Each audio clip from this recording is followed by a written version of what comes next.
It has been so far a cold and bitter winter. But stay here where it is warm, and let me regale you with tales of stories and books. For I welcome you, traveller, to another book review. This book review is going to be about Lapvona.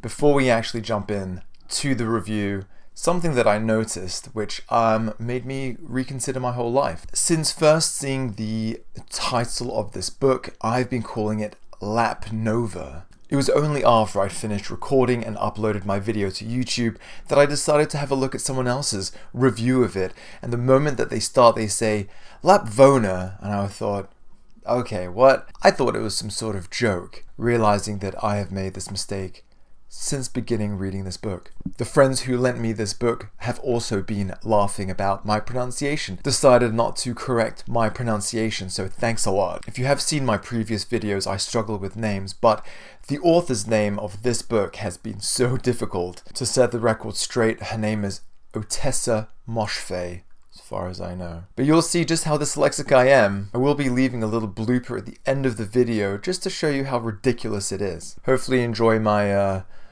idiotic mistake. A quick update about my reading list and the goal that I set for 2024, which was 10 books to be read in a year. With my short book list that I have posted earlier, it was an achievable goal.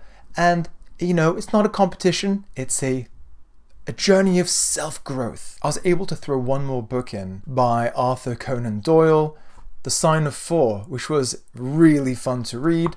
And only very short, so tick that box. But anyway, let's get on to the review of Lapvona. So, as I mentioned in one of my other videos, I came across Lapvona by talking to a friend who had read the first 2 chapters of my novel and said that it wasn't as grimdark as I thought it would be.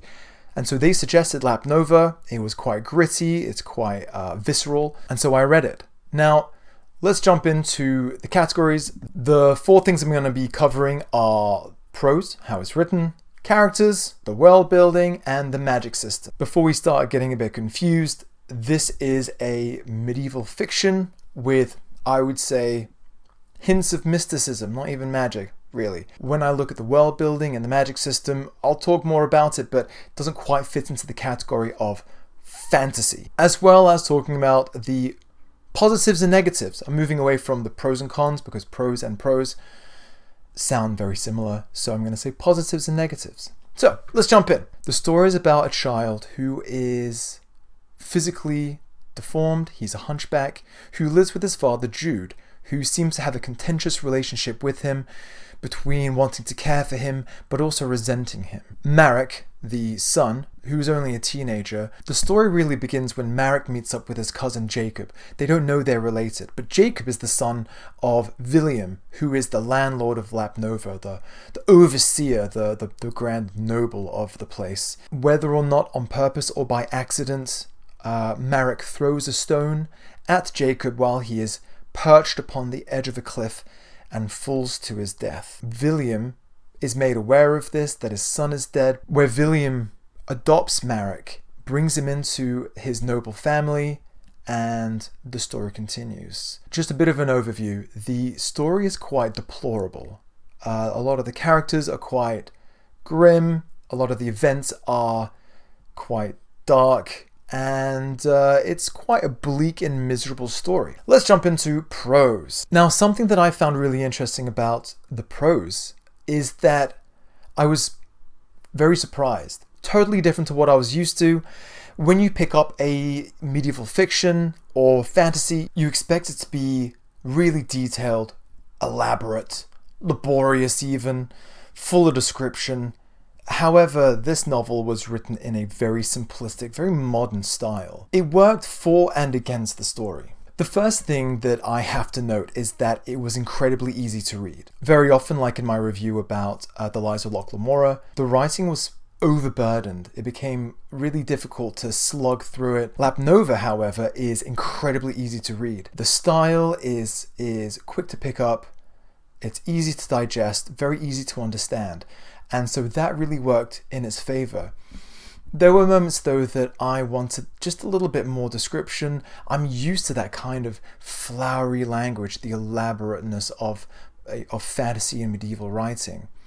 But it didn't detract too much from it. Something about the prose that really struck me was the rule that often writers are told to do and what not to do, and that's to show, not tell. As a writer, I have been really focused on the showing. Ottessa Moshfegh, on the other hand, literally tells you everything. There are moments where there are characters who say certain things that are lies, and she will write down, this was however a lie, and he knew that it was. The oversharing of what people are thinking and feeling and what is true and what is not felt really jarring at first. It just didn't play into the conventions that I was used to.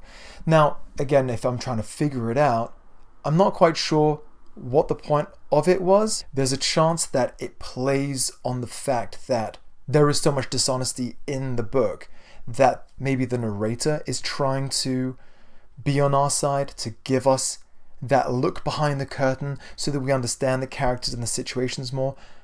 I'm not sure. In general, the prose was okay. I'd give it a 3 out of 5 for the prose. Not good, not bad, simple, slightly odd. The characters in the book were quite interesting. You get a range of characters, from Marek, who is this outcast hunchback who's trying to find his place in the world, trying to find love, but with a lot of sort of deep psychological issues. Jude, who is also contending with the fact that he's had to be burdened by bringing up this child, who is an outcast, as well as some of his other demons that he fights. The character of the landlord, William, who is slightly detached from reality, really interesting, and they all play their parts with their own flaws, and it allows them to create this tapestry of a world they live in that is deeply flawed, and they all contribute to this world that they live in. So each character sort of represents an aspect of this medieval society, whether they are nobles or servants or peasants or wise women or whatever it might be. They all sort of play a part, and they all have strangeness to them, which is quite intriguing. Though there is a depravity to each of the characters, there is also a limit. Though they seem quite complex on the surface, exhibiting all these sort of strange behaviors and attitudes, it tends to only go skin deep. I found that I was waiting for some of the characters to learn, to change, to evolve, but they tend to all stay quite two-dimensional. Again, whether that was a decision that the author made, I'm not too sure. Potentially thinking about the medieval setting, prevalence of ignorance, maybe that's what they were intending, but again, it left me sort of wanting more. For characters, generally, I'd give them a 3 out of 5. Enjoyable, entertaining, but missing something. Now for the world building, this is set in a medieval fictional place, kind of a generic location in Eastern Europe. Having said that though, there is not much world building per se. There is only a hint at another lord, and there is a little bit of political intrigue, a bit of political struggle, but that's the only sort of world building that we're given. For the most part, the setting of this place is quite bleak, quite drab. It feels kind of like a nowhere place where people are trapped, just like peasants who, have no prospect of traveling and moving away. You could probably break it down into symbols like the farm, the manor, the mountains, the forest, but there is not much more to it, which makes me give it a 2 out of 5. Now onto the magic system. Again, I'm using this kind of formula, but it doesn't really apply. I'm still going to use it because, hey, that's what I gotta do. Without saying too much, there's a bit of magic, and it tends to revolve around a certain character called Ina. Ina, I think. But the magic seems to be more sort of folk tale, fairy tale-esque. It is more of medieval mysticism, witchcraft, but doesn't really go into a whole lot of detail.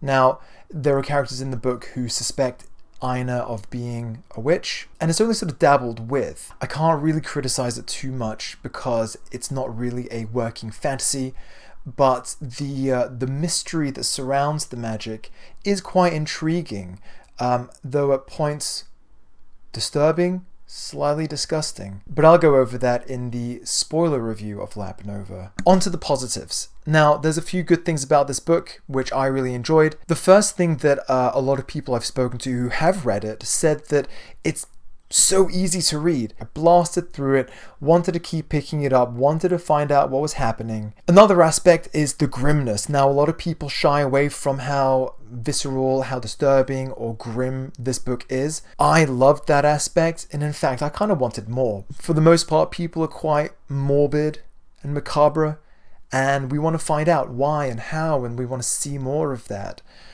So enjoyable just for the grossness. One thing that I did really enjoy was reading it and trying to find a deeper meaning.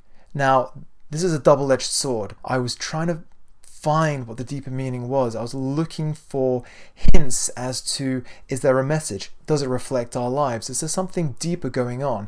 And I loved that, where sometimes you have to stop and you go, what does this mean? A book that engages you on that level, I think, kudos. I've spoken a lot to a friend who we really went over a lot of details about what could this mean. It's great that it creates these conversations about what the meaning could be. Now, the negatives, I felt like potentially the negatives outweigh the positives. So the first thing is, it felt like this book tried too hard. There are lots of shock factors, as I've mentioned before, but they seem kind of needless. There's a lot of moments you go, why would they mention that? Is it just to show that a character has no morals, that they're deplorable? Maybe, but there were little hints that you thought, are you just trying to shock me? And when it feels forced, it feels unnatural and it doesn't hit the mark. As I also mentioned, some of the characters are flat. There's no progression, there's no evolution.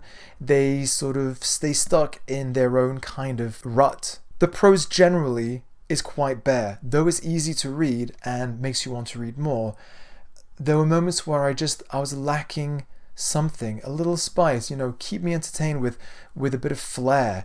It was very flat, it was very bare, and I found that not very enjoyable. Easy to read, entertaining, but as a writer, I didn't learn very much from that style, apart from, why are they telling us everything? The last thing that it really did for me was leave me wanting more. Not in the sense that, I can't get enough of this.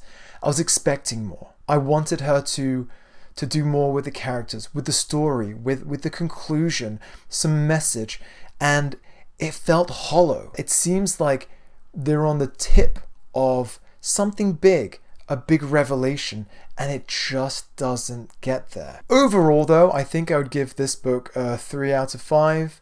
It was enjoyable, interesting, bit grim, bit gross, fun characters, but it just wasn't good. Would I recommend people to read it? I would say yes. It is an interesting piece of work. It will keep you captivated. It will pique your interest, and it's easy to get through. Check out my next video where I go into spoilers and talk about specific scenes, things I really liked, things I didn't. And yeah, make sure you check it out. Until then, stay warm, stay frosty, safe travels. Lapvona by Ottessa, what's her name? Moshfegh. Ottessa Moshfegh.